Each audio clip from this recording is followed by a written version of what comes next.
નમસ્કાર મિત્રો, સ્વાગત છે તમારો અમારા યુટ્યુબમાં ચેનલની અંદર. મિત્રો, પાકની નુકસાન થાય 2025 અંતર પાકની નુકસાન થાય ઓછી મળવાનું કારણ શું છે?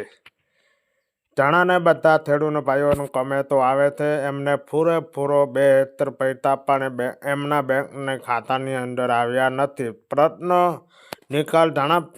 નિકાલની પણ વિડીયો આપણે વાત કરશું. એ આજે શું કામે આટલા પૈસા આવ્યા છે, પૂરા પૈસા શું કામે નથી આવ્યા? સરકાર દ્વારા એક મહત્વનો પરિપત્ર આ મુજબનો જાહેર કરવામાં આવ્યો છે. એમની પણ સંપૂર્ણ માહિતી વિડીયોમાં આપણે જાણીશું. તેમજ મિત્રો, ગુજરાતમાં ખેડૂતભાઈનો ત્યારે મળશે નુકસાની પૂરી ભરપાઈ એટલે કે પૂરી સહાય? વિગતવાર માહિતી જાણવા માટે મિત્રો ગુજરાતમાં તમામ ખેડૂતને વિડીયો ખાસ છેલ્લે સુધી બન્યા રહેજો. અને મિત્રો, ચેનલને પણ નવા આવ્યા હોય તેને વિનંતી છે લાઈક શેર કરજો અને ચેનલ સબસ્ક્રાઈબ કરવાનું પણ ભૂલતા નહીં. મિત્રો, સરકાર દ્વારા એક મહત્વનો પરિપત્ર મુજબનો જાહેર કરવામાં આવ્યો છે. જેમાં શું ઉલ્લેખ કરવામાં આવ્યો છે એમની વિગતવાર માહિતી આપણે જાણીએ છીએ. તો મિત્રો, ચૂકવવાનો પાત્ર સહાય અને ધોરણો તેમાં મિત્રો ખરીફ 2025 ઋતુ વાવેતર હોય તેમાં તમામ પાકોના જેમાં 33% તેથી વધુ નુકસાન થયેલો હોય તેના માટે રૂપિયા 22,000 પ્રતિ હેક્ટર લેખે ખાતાથી મહત્તમ 2 હેક્ટરની મર્યાદા સહાયની ભરપાઈ કરવામાં આવશે. એટલે મિત્રો, પ્રતિ હેક્ટર 30 રૂપિયાના 22,000 લેખે ખાતાથી 2 હેક્ટર સુધી મર્યાદામાં ખેડૂતભાઈનો મળવા પાત્ર રહેશે. હવે મિત્રો ઘણા બધા ખેડૂત મિત્રો એવા પણ છે જેમને પૂરો પૈસા 2 હેક્ટર પૈસા એટલે 44,000 પણ એમના બેંક ખાતાની અંદર જમા કરવામાં આવ્યા નથી. શું કામ જમા કરવામાં આવ્યા નથી એમની વિગતવાર માહિતી જાણીએ. મિત્રો, અહીંયા કોટક પાકનો પ્રકાર તેમાં બિનપિયત અને બહુ વર્ષાનો આ 3 પાકનો મહત્તમ ખરીફ 2025નું ઋતુ લેવામાં આવે છે. જેમાં મિત્રો 2 વિભાગની અંદર આપણે સહાયની રકમ પ્રોવાઈડ કરવામાં આવે છે.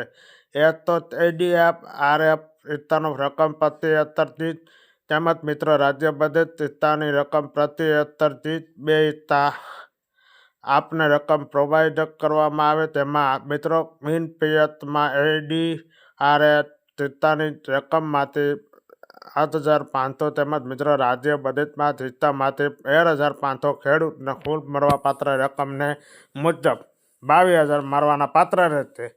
એટલે તો મિત્રો ઘણા બધા ખેડૂત મિત્રો એવા પણ છે જેમને ADF-RFના હિસ્સાની રકમ ખાતામાં જમા થઈ ગઈ અથવા ઘણા બધા ખેડૂતો એવા પણ છે તેમને રાજ્ય બજેટ હિસ્સાની રકમ એમના બેંકના ખાતાના અંદર જમા થઈ જાય છે. બંનેમાંથી એક હિસ્સાની રકમ જમા થઈ જાય, એક હિસ્સાની રકમ બાકી છે. 2 ટ્રાન્ઝેક્શન આપના બેંક ખાતાની અંદર પૈસાને જમા કરવામાં આવે તેમને ખાસ નોંધ લેવી. મિત્રો, ઘણા બધા ખેડૂત મિત્રો કોમેન્ટો આવતી હોય છે અમને એટલા પૈસા મળ્યા, પૂરેપૂરો પૈસા મળ્યા નથી. એનું કારણ કારણ છે મિત્રો ADF-RFની હિસ્સાની રકમ આપને મળવા પાત્ર સાથે મિત્રો રાજ્ય બજેટમાં હિસ્સાની રકમ એટલે 2 હિસ્સાના આપને રકમ 22,000 પ્રોવાઈડ કરવામાં આવશે. ત્યારે પછી મિત્રો પિયત વાત કરીએ જેમાં ADF-RF હિસ્સાની રકમ 17,000 તેમજ મિત્રો રાજ્યના બજેટ હિસ્સાની રકમ 5,000. આમ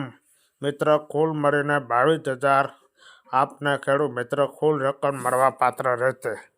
બહુ વરસાદનું પાકની વાત કરીએ તો 22,000 ADF-RFની હિસ્સાની રકમ આપને પ્રોવાઈડ કરવામાં આવે. જેમાં રાજ્ય બજેટની હિસ્સામાંથી કંઈ પણ ફંડ આપને મળવા પાત્ર રહેશે નહીં. એટલે જો મિત્ર ખેડૂતને મિત્રને કુલ રૂપિયા 22,000 આર્થિક આપવામાં આવશે તો મિત્ર આજુ મુજબની એક કોષ્ટક તૈયાર કરવામાં આવી છે.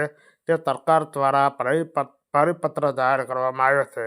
મુજબ આપને બહુ જણાવું છું મિત્રો, અલગ હિસ્સામાં 2 હિસ્સાઓ ખેડૂતના મિત્ર બેંક ખાતાની અંદર જમા કરવામાં આવશે ત્યારે આવશે. એટલે મિત્રો ગુજરાતમાં ખેડૂત ભાઈઓને ત્યારે મળશે પાકની નુકસાની પૂરી રકમ. મિત્રો જાન્યુઆરી ફેબ્રુઆરી મંથની અંદરમાં સંપૂર્ણ ખેડૂત મિત્રો બેંક ખાતામાં અંદર જમા કરવામાં આવશે. જાણે તે મિત્રો ગુજરાતમાં કરોડો ખેડૂતનું પાક નુકસાન થાય 2025નો લાભ મેળવવા માટે. એટલે તે ભારે નુકસાન કારણ છે કે નુકસાનગ્રસ્ત ખેડૂતો જે કરોડો ખેડૂત છે એક સાથે ફોર્મ ભરાયેલા હોય અને એક સાથે એમના બેંક ખાતાની અંદર રકમ ટ્રાન્સફર કરવામાં આવે એટલે લેટ પાસ થતું હોય. પરંતુ જે સંપૂર્ણ રકમ જે મિત્રો 22,000 રૂપિયા છે સંપૂર્ણ ખેડૂત મારવા પાત્ર થશે. ₹10,000 કરોડ પેકેજની જાહેરાત કરી છે. તમામ ખેડૂત મિત્ર પાત્ર હોય છે તે તમામને ખેડૂત ભાઈનો એક બેંક ખાતાની અંદર જમા કરાવવામાં આવશે. પરંતુ મિત્ર જાન્યુઆરી ફેબ્રુઆરી સુધીમાં તમામ ખેડૂતના બેંક ખાતાની અંદર જમા કરી દેવામાં આવશે. કૃષિ મંત્રીને જીતુભાઈ વાઘાણી દ્વારા એક જાહેરનામું પણ બહાર પાડવામાં આવ્યું છે. જેમાં મિત્રો IFC કોડના પ્રોબ્લેમ કારણે ઘણા બધા ખેડૂત છે મિત્ર બેંક ખાતામાં અંદર પેમેન્ટ ટ્રાન્સફર કરવામાં પ્રોબ્લેમ થાય છે. અથવા આધાર સીડી લીધે પણ ખેડૂત મિત્રો બેંકની ખાતાની અંદર પ્રોબ્લેમ થાય છે. બેંકની ખાતાની અંદર જમા કરવામાં આવે પણ મિત્રો આ બે પ્રોબ્લેમ રહેલા છે. બાકી તમામ બેંક ખાતા ક્લિયર થઈ છે. તમામને 2 વિભાગ અંદર આપણા બેંક ખાતાની અંદર પૈસા જમા કરી દેવામાં આવશે. થોડુંક લેટ પાસ થશે પરંતુ તમામને બેંક ખાતામાં અંદર મુજબ પૈસા જમા કરવામાં આવશે. ચાલો રજા લે. જય માતાજી, રામ રામ, જય જવાન જય કિસાન. ન સમજાય તો અંદર વાંચી લેજો 10 વખત અને સમજાઈ જશે.